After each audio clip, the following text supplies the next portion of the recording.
Well, I want to welcome all of you again. I'm so glad that you're here. This is my favorite part of the whole week. I love being able to share God's word with you and stand with you, shake your hands and meet you and get to know you a little bit. We welcome you if you're watching at home today. If you're watching online, we're so glad that you're here. Today we're starting a whole new series. We're going to launch into a whole new series. A series usually means we just kind of pick a topic and talk about it until you can't wait till we move away from that series. And so that's what we're going to do for a few weeks. I'm just kind of curious, as kind of just to get into this a little bit this morning. How many of you had some sort of church upbringing or background? Raise your hand. Raise your hand. Okay, that's just about all of us here. And you know, one of the things that we learn in church that I wish we didn't learn in church, we learn really good about how to judge people. You ever notice that? You ever notice how just attending church, you can become a really good judger? And that just kind of happens, and I don't know how it happens. It's not the intended thing. We as pastors don't say, all right, we're going to do a 4-week series on how to judge people. We just kind of learn how to judge people. And I think here's the reason why. First of all, let me define judgment to you, or judging somebody, or the whole judgment thing.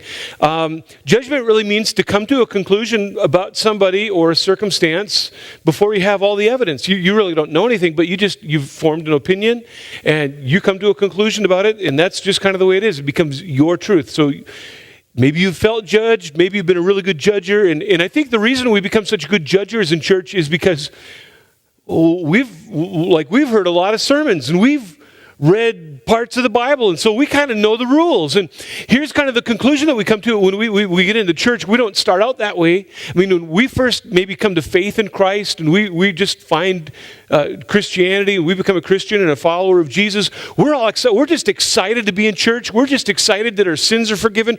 We're just excited that our past is in the past, and we've got this hopeful future. And then after we've been in church for a while, we kind of get swallowed up into the culture of the church. Don't we? And this just kind of happens. I know some of you are saying, this is already uncomfortable, Pastor. Where are you going with this? I'm just telling you, this is where we live.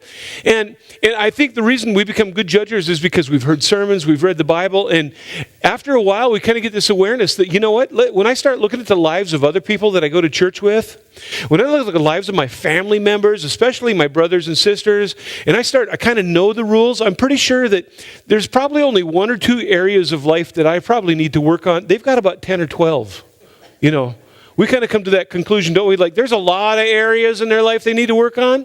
And here's the thing that we know about judging. Whenever we come to a conclusion, we just look at people, we look at what they wear, we look at how they're living, we look at where they're from, we listen to how they talk, and we form an opinion.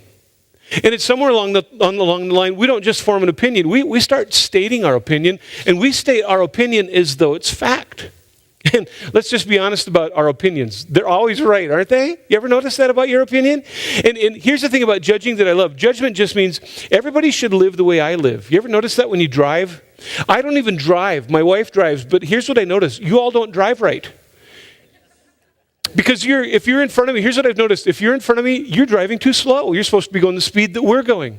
If you're behind me, you're driving too fast. You're supposed to go the same speed we are. And you know what? If you're ever in front of us at an intersection, you're never supposed to turn left. That's what I've noticed. So you're not driving right.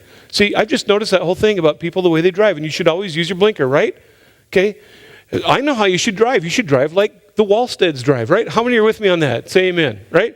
Let's all drive according to Robin. That's all good. See, and if everybody drove the way Robin drove, life would be perfect. And we think that about other people if they lived their life the way we lived our life.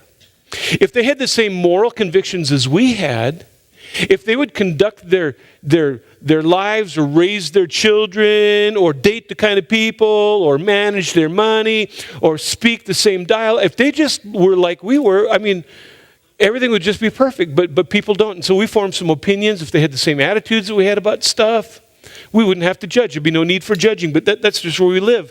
And the reality is we look at people, what they wear. I mean, it's almost, we just look at what they wear, we listen to how they talk, and we form an opinion about them.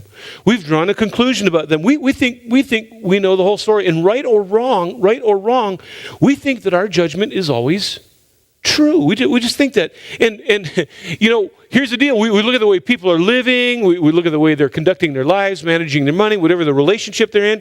And hey, let's just be honest, Pastor, somebody needs to address that, don't they? And it's just so happened, I think I'm the one to go address that. I think I should talk to them about that, don't you? Now, we don't ever verbalize that, but we internalize that. We go through that in our head all the time. And in the back of our minds, let's just be honest, when we want to correct somebody else's behavior, in the back of our mind, we're thinking the whole time, don't judge, don't judge, don't judge, don't judge. In fact, we've even maybe heard people who don't even claim to be Christians quote the Bible. Do not judge. Jesus said in the Bible, don't judge. I mean, we've heard that whole thing before. And in the back of our minds, that's always there. But man, it just bugs us that they're not doing what I think they should do. And those of us who know what it's like to be judged know how uncomfortable that can be. Because maybe you walked into church this morning, it's kind of a miracle that you're even here. In fact, you haven't been to church for a long time because the last time you were judged, I mean, you walked in the door and there's that person's got their tag hanging around there with their name on there, big whoop, because as soon as you walked in the door, it's like they got laser vision and they just scanned you, up, judged, look what they're wearing to church today, that whole kind of thing. And you think that there's a story about you or, whatever the case is. So you walk into church and it's just a miracle you're here because you're not here because you think every time I go to church, I'm judged. Maybe you're a parent this morning and you feel pretty good about yourself until the holidays come and your in-laws stay at the house.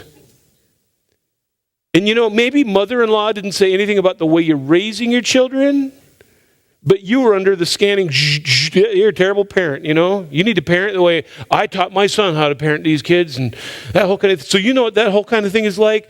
Maybe it's this kind of a situation. You're out with a bunch of friends, and everybody's getting the meal, and they all got the menus, and the waitress comes around, and one person in the group that you're with orders a beer. You're thinking, like, who brought you along? Like, we don't drink beer here. They're a sipping saint. I mean, beer. And you can't wait to get with your circle of friends and talk about the sipper. I mean, you just can't wait. Or maybe it's the other way around. Maybe it's the other way around. You're out with a bunch of friends and they all order beer, but you don't. To which I'm saying, well, never mind. We just won't even go there. And you don't order the beer and they're all looking at you like, why didn't you order the beer? You some sort of a Christian? Are you a Christian? Like a Christian, you're just a goody two-shoes, not ordering a beer. Maybe this morning you're in an interracial relationship. And the tension in that whole thing. Like you've fallen in love with somebody and it's, the dreaded first time I bring them to church, the first time I bring them home, that whole kind of thing. You know what that's whole like. And the worst thing about feeling judged is, let's just be honest, you know why we don't like to be judged? Because we don't get to present our whole case. If we could just tell the whole story, if you knew the whole story, maybe you wouldn't come to the conclusion that you came to, but you never get the chance to defend yourself, do you? And so we know what it's like to be judged. And we say, well, I'm not judging anybody. I just have their best interests in mind. No, you don't. You're just trying to fix them. You're trying to correct their behavior that bugs you. You want them to change so that it's acceptable to you, so that when you see them, hear them, whatever the case may be, it might be a family member, a sibling, it might be your parents might be your kids. You're just wanting to fix them. You don't love them. They irritate you. You just want to fix them so that they look like, smell like, act like, talk like you do. And when judged, and here's the incredible thing, here's what judgment does. When we judge people, all judgment does is drive a wedge between us and the other person and drive them further into the behavior that we hate in the first place. If I've ever been judged and had somebody approach me, I've never gone back to them and said, you know what? You just made me feel so small and insignificant and little and humiliated. I want to be more like you. I mean, that's just never happened to me. And so here's the thing. We've had a lot of confusion about this whole judgment thing. And we just don't talk about it a lot in church because it's uncomfortable. And we need to look at it. And into all of this, Jesus is going to speak as we look in a few moments. And you're saying, yeah, but Pastor, there's certain things in people's lives that need to be addressed. I'm not denying that. There are things sometimes in our lives, in all of our lives, that need to be addressed. But how we address them is really kind of the key point that Jesus is going to nail on this a little bit. And because the church and the Christians really don't get this whole Christianity or the whole judgment thing right, the world has moved away from the church. Because let's just be honest, we as a church have alienated ourselves from the world because we have heard the world say, well, the church, they got their own problems. They're just a bunch of hypocrites. And to some extent, they're true. Now, the world doesn't deny that they have problems, but the world, where they push back from the church, is like, well, the church has problems too, but they just don't want to talk about their problems. All they want to do is fix ours.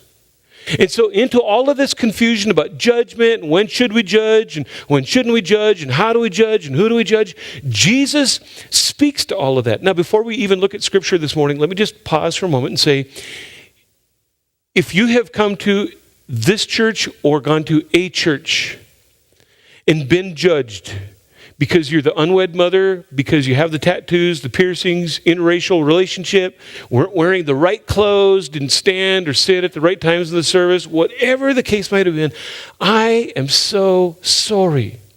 I apologize on behalf of those people.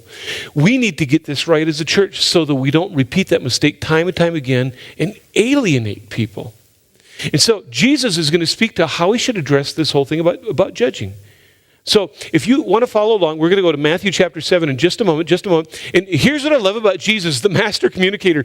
As you read through the Gospels, this is an incredible thing. Jesus, the master communicator, a lot of times when he had a crowd around him, you know what he'd just do? He'd just drop a bomb and then just kind of walk away. He'd just let the bomb go off and just see how people would respond to what he just said. And he's kind of going to do that when we get into Matthew chapter 7. He's just going to drop the bomb, and I can about imagine the look on people's faces, maybe the frustration, like, well, tell us the rest of this. We want to know what you're talking about. And so into this whole confusion about judging people and how we should respond to them, Jesus speaks in Matthew chapter 7, beginning in verse number 1. Look at it with me. Here's what he says. You want to know what it's in the Bible? It's right there. Look, right there, right on screen. Do not judge. There it is. It's in the Bible. You can quote that verse all you want to. Do not judge. It's an incomplete statement, but it's in the Bible. And Jesus himself said those words. You're right. Jesus said, do not judge.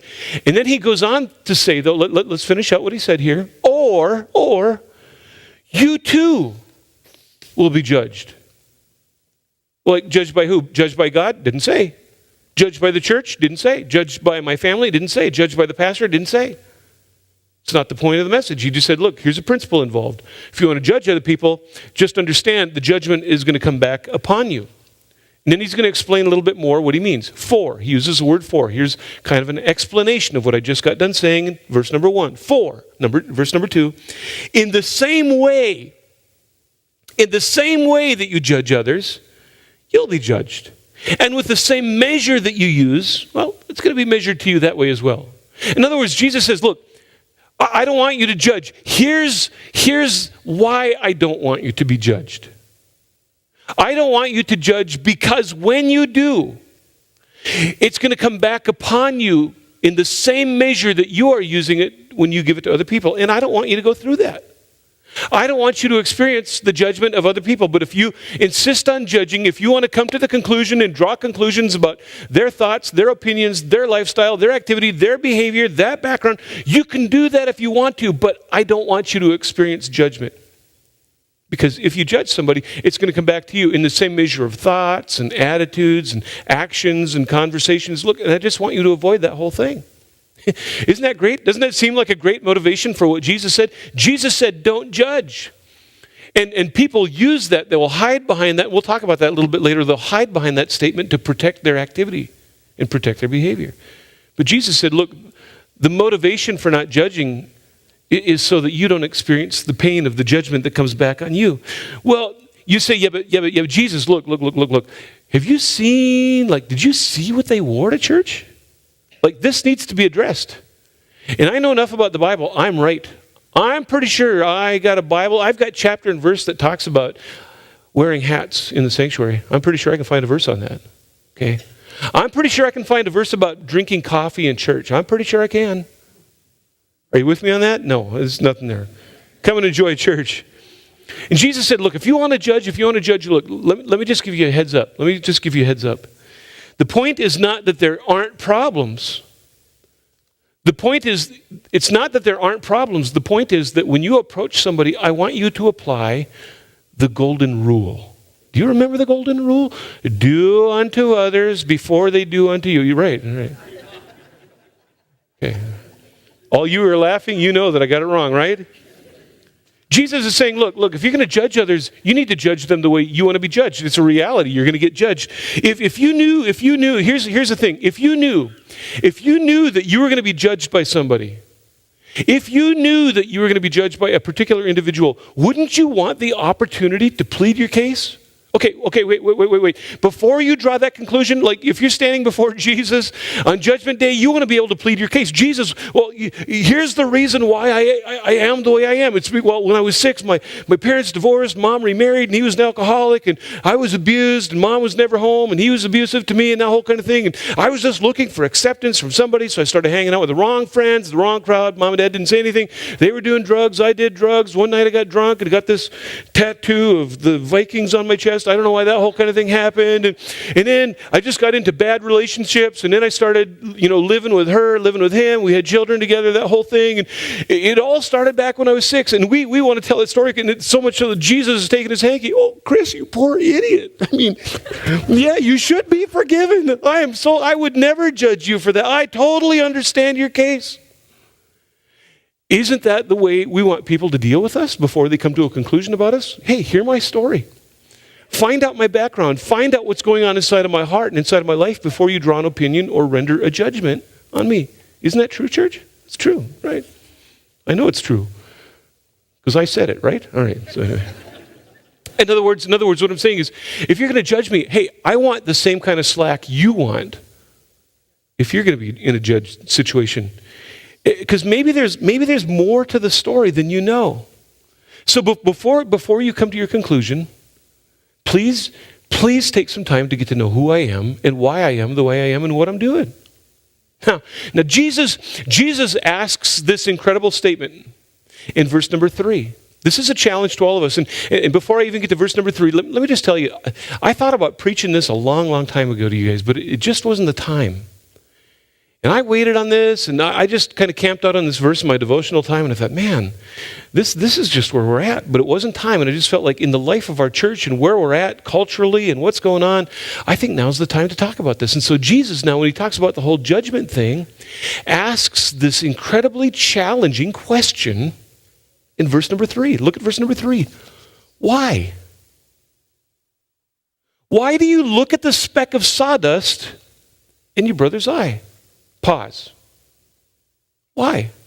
What is it inside of you and what is it inside of me that just seems like I need to go looking for the issues in somebody else? Why do I look for that? Why am I always looking for the mistakes that you're making in your life? Jesus says, and you pay no attention to the plank that is in your own eye. What is it in me? What is it in you that just thinks that I got to go look at your life? I'm going to scrutinize you so much that, like, why would they wear that? Why would they get into that relationship? Why did they make that decision? Why did they do that? That was really dumb. Those are some stupid choices they're making. What is it in me that goes to look for that in people all the time? Why? I've read that verse and I thought, well, why? And if you can answer that question, if you can answer that why question that Jesus asks, it will profoundly change your outlook on the lives of people around you. In fact, I think you'll be a happier person because instead of looking for the bad in people all the time, you'll start to look for the good. And Jesus says, look, I'm not denying that there's a speck of sawdust in their eye. I'm not denying that at all. You say, preacher, are you saying that we shouldn't address? Look, no, I'm saying there's sawdust in other people's eyes, but Jesus said, look, have you noticed the plank in yours? I mean, is it possible that what you're seeing in the other person's eye is maybe it's a reflection of what's in yours? Well, I'm telling you, isn't this great? Aren't you glad you came to church? What is it in you that you just feel the need to go look for this in people? Maybe there's more to the problem than their problem. Why does their action make you feel the way you feel? And Jesus says, and you pay no attention to the plank in your eye. I'll tell you why.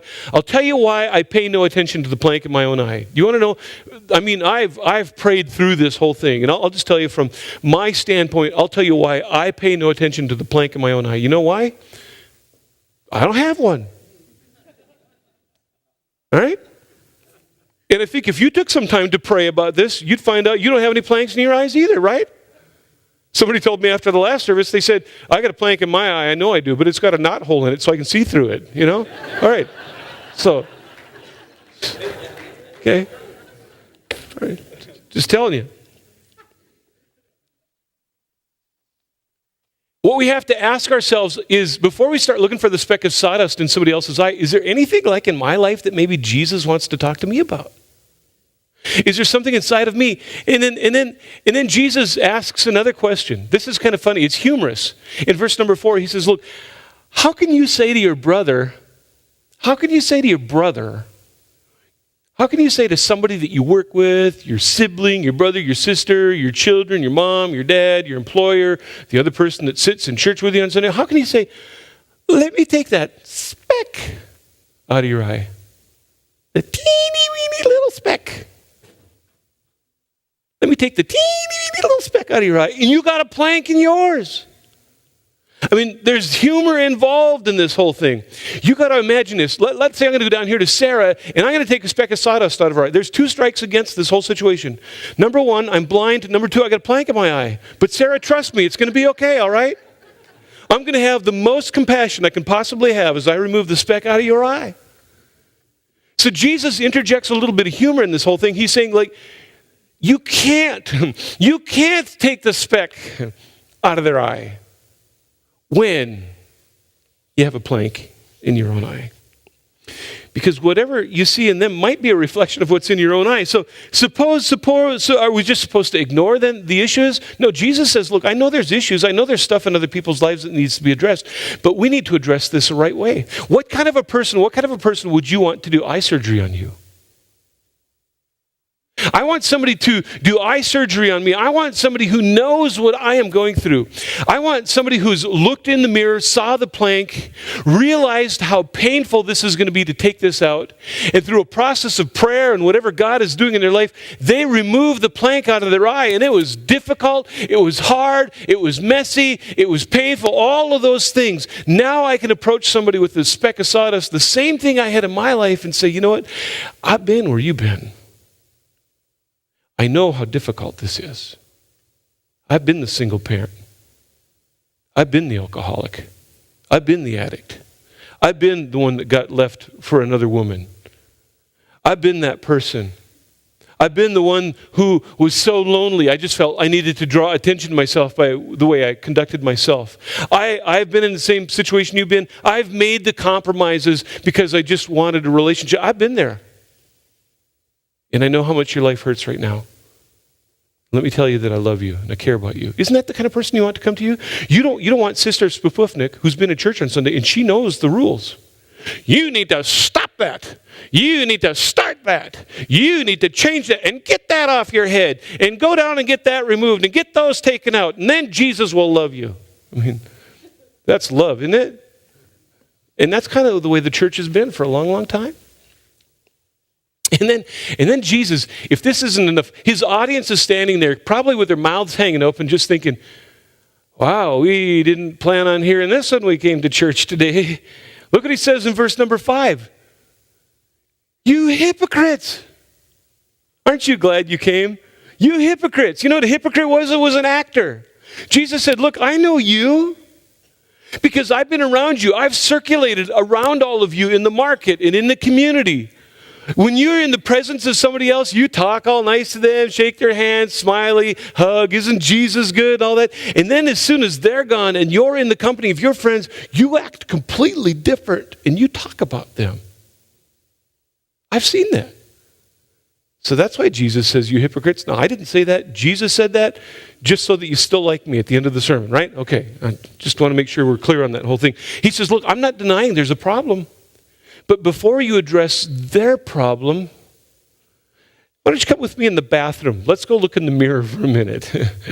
We got something to talk about. And isn't it true that the culture that we live in has really written off the church as being full of hypocrites? And why? Because we want to change the world before we want to change ourselves.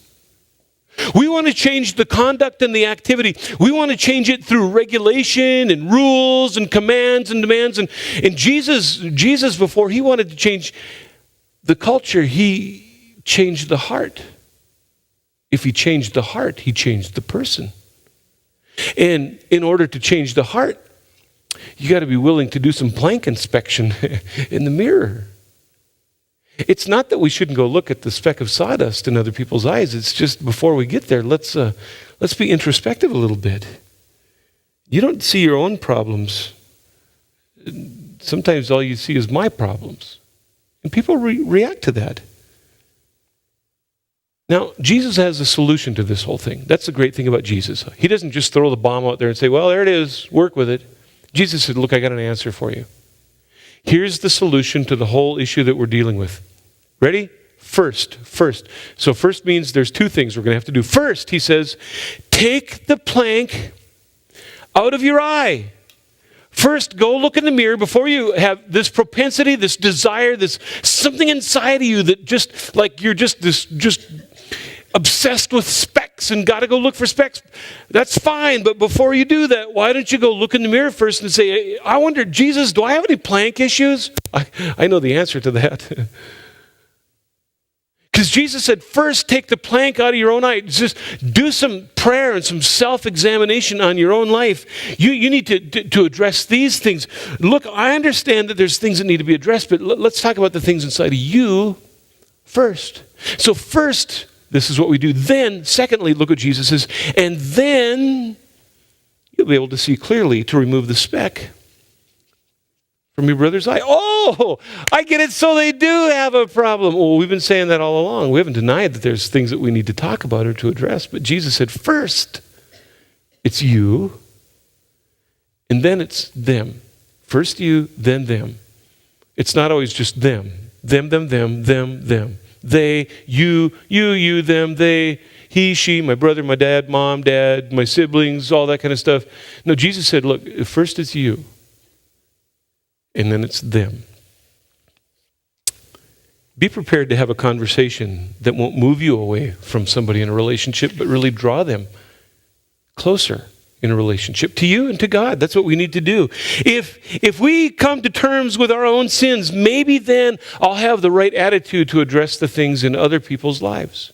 If I can come to terms with the shortcomings in my own life, I'll come with a proper approach and a proper attitude when I need to talk to somebody else. In fact, maybe after I've addressed things in my own life and seen how painful this is going to be to address the stuff in my life, maybe I'll realize I better take a second look before I go diving into that conversation, because I know how hard it was for me when Jesus dealt with me. Maybe we come at it with a little bit more grace. When tempted to pass judgment on you, I need to just stop and see if there's a trace of that same thing inside of me. And here's what I want you to do. You know what you can do? You can start to pay attention. When you just feel like, I'm sorry, Pastor, I can't help it. I just got to judge today. I got to judge. Just got to judge. Here's what you need to do. You need to stop and be aware of the emotion that comes up inside of you when you look at that person and there's something that just bugs you about them. Because if you look at them and there's just something that bothers you about them, and anger rises up inside of you because they're dressed that way, look that way, live that way, guess what? Guess what the log might possibly be in your life? Anger or self-righteousness. Or how about this one? You know what? Did you see what she wore to church? Oh my. Did you see what she wore? I wouldn't be caught dead wearing that to church. Well, the reality is you can't wear it to church because it won't fit. And you know what emotion is being evoked in you? It's jealousy. I can tell you what your log is. I'll tell you what the log is. I'll tell you what the plank is. It's probably jealousy. See, you have to be aware of the emotions that come inside of you, because let's just be honest. There's things about somebody else that just bug us. They just bug us. And Jesus said, remember that verse we read in verse 4? Why? Why do you care? Why does it matter to you? Why are you so concerned and consumed with everybody living and acting and existing and having the same thoughts and attitudes and opinions as you do all the time? Why? That's a great question, isn't it? I love that question. We need to just admit our fear, admit our jealousy, admit our envy. We just do admit, you know what? I feel threatened right now.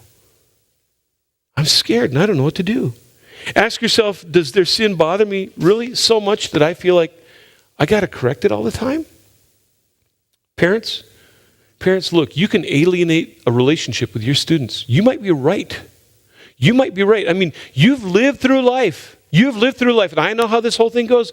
I got a son, okay? I got a son. It's nothing like having a daughter. I'm so glad God didn't give me a daughter, because then the blind man would have to get a gun and use it. I'm just telling you, okay?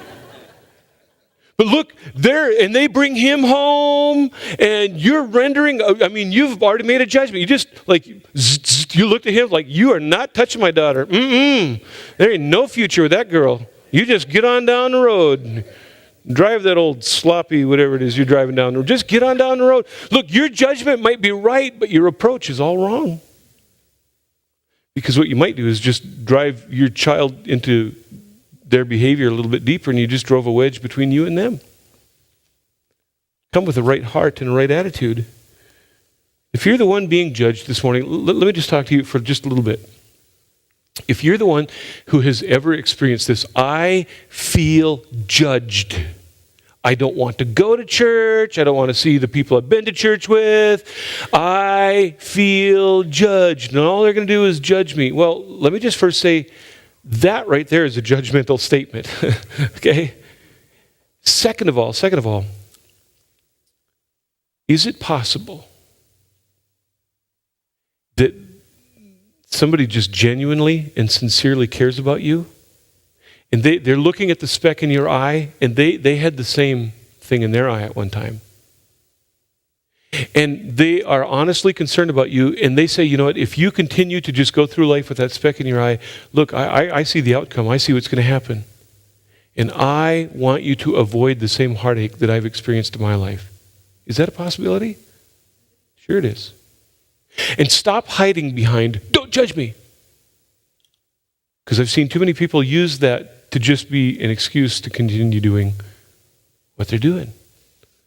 Just be honest with us and say, I'm just going to keep doing this, and don't tell me otherwise. You're not the boss of me. Okay? Well, the Bible says we're not supposed to judge. Unless we want to be judged in the same way.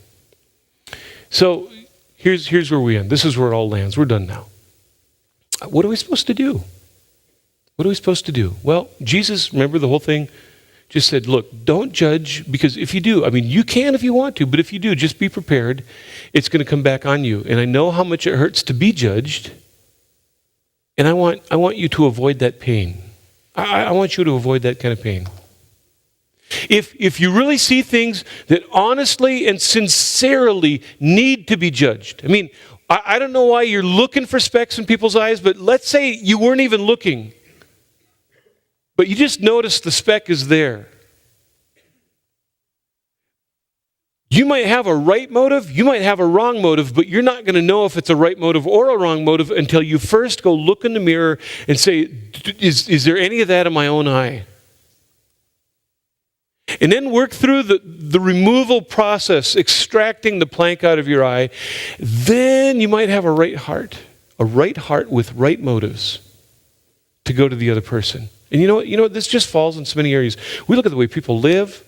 Man, sometimes you might hear statements, well, they always do this, or this is what they're thinking, or the reason they're never going to do that. Well, they'll do that. You know, you've drawn a conclusion about somebody. You don't know. And you didn't give a chance to defend themselves. You just drew a conclusion about them based upon something you heard, or heard from them, or heard about them. You didn't hear the whole story. You don't know the whole story, but you drew a conclusion. And Jesus said, look, you can do that if you want to, but you're going to suffer the consequences. I don't want you to suffer those consequences. First, remove the plank from your eye.